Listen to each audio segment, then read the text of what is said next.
what we have learned over the last decades actually is that CLL cells, that we first treated with chemotherapy, can be very well targeted with novel agents that really target molecular aberrations in the cell or key kinases like BTK or BCL2. But we also know that those kind of therapies don't last forever.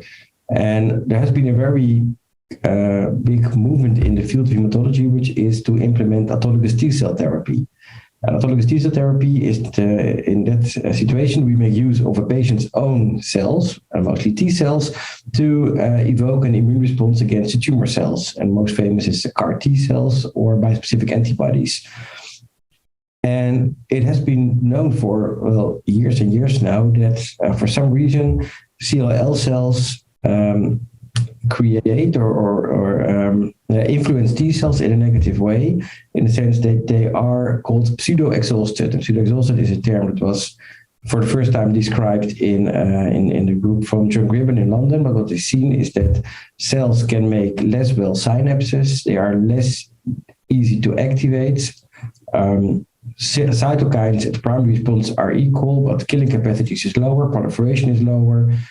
What we recently also found is that a recall, so if you prime again a T cell against an antigen that he has already seen, also recall goes slower. And we found recently that there's also metabolic impairments of those cells, perhaps making the cells less fit and less able to proliferate to respond to antigens. And although it was already discovered, the fact that TCL cells give this T cell dysfunction by the presence of CLL cells, it has became very important and much more intensified research, since now we have the tools to use those T cells for treatments. And so one of the things that we try to study, and I will explain in my presentation, is novel mechanisms that may be explained to understand why those CLL cells give this T cell dysfunction.